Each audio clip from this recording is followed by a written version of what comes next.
Hey, so I just got this really powerful letter, and I was about 2 pages in when I just decided that I wanted to finish sharing it and read it all actually to you guys.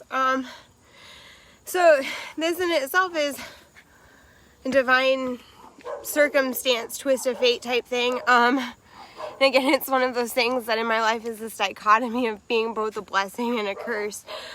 So one of the individuals with a date to be executed next month, I guess saw me speaking on the news last month during the last round of executions.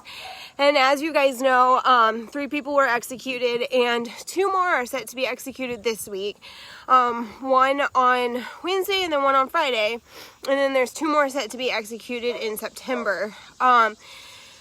So this individual, I guess, saw me on the news, and the guy who's supposed to be executed on Friday, they're all housed in this unit together, just the ones with dates.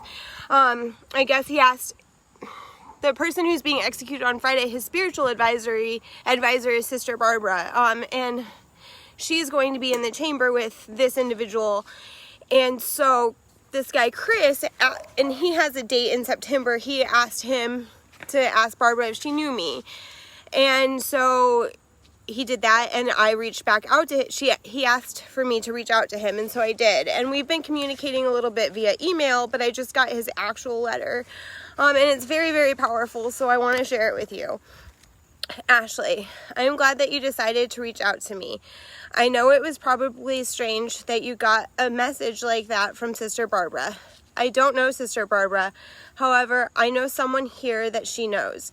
Because I know she is involved with the protest, I figured she may know you. To be honest, I was not even sure who to ask for. I learned about you from the local news. I saw and heard some of what you were saying, and I said to myself, she gets it. I did not catch your whole name, though.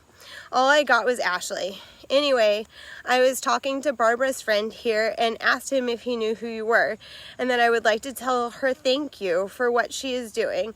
He said he would tell Sister Barbara. I didn't think anything would come of it. Nonetheless, here you are. I had no plan to put you to work on my case. I really just wanted to thank you. It means a lot to us in here to know that people still value our lives. We are here because people decided that we are trash to be thrown in a dumpster, irredeemable individuals who should be cast into the outer darkness. Many of us, like myself, were arrested, convicted, and sentenced before we were old enough to drink, with our whole adult lives ahead of us. It was decided that we should not be given a chance to show the world something other than our worst day.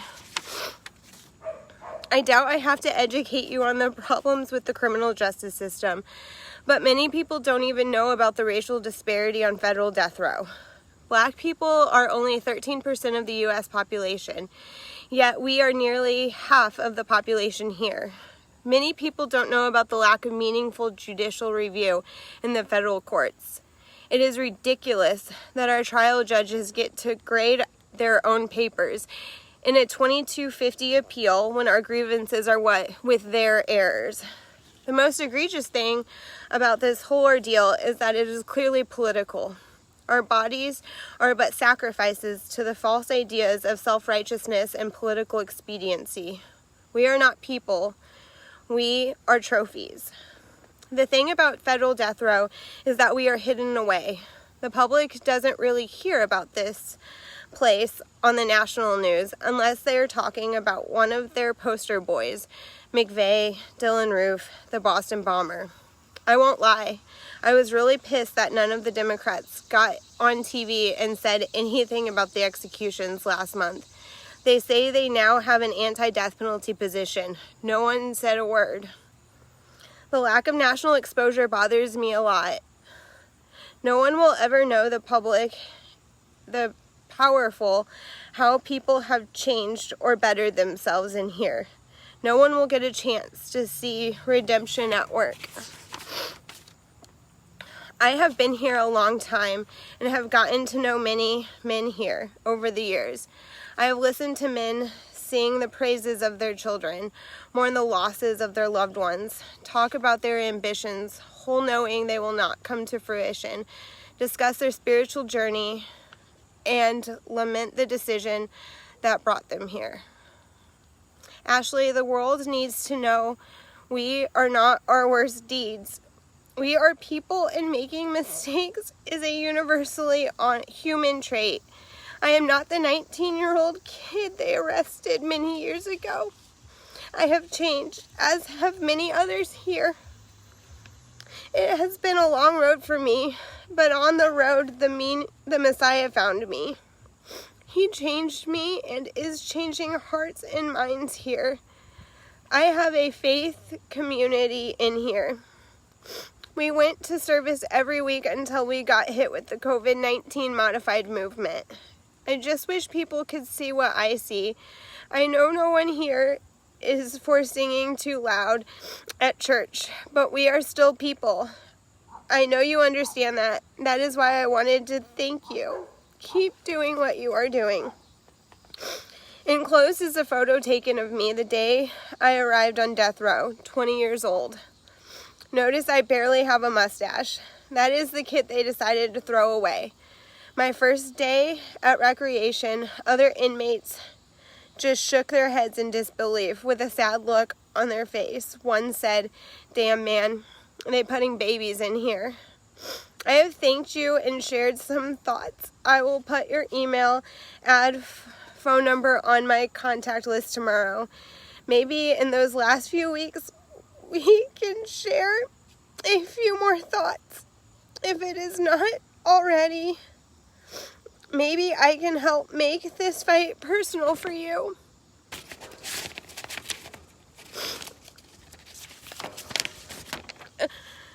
I saw the warrior in you on TV. It gave me hope for humanity. I love what you do and got mad love for you. Thanks again, even if I never hear from you again. Love, Christopher. And that's what's so hard about this. It's always been personal for me. It was personal when they executed Troy Davis. I got this tattoo on my hand for him. I had it planned out when I knew they were going to kill an innocent man, and coincidentally those ended up being very similar to his final words. Whether they're innocent, whether they're guilty, these people are not their worst thing. They have value. Tennessee executed a death row inmate that they allowed to be their maintenance worker. He had tools and went all over the prison. He literally saved prison guards' lives and put his own life at stake to save them. These people have value. They can do so much better for our society. They don't need to be released. It's not that they're asking to not pay for their crimes. They're just asking to not be killed. Putting somebody to death is the final act of saying that we as society do not forgive, and doing it in a premeditated way after holding them in a cell 22 to 23 hours a day for 20 years or more, before strapping them to a gurney after telling them months in advance what date it's going to be, and then housing them alone together and taking away all the benefits, or giving them limited minutes to call. Like he told me in an email, he rations his minutes with his mother.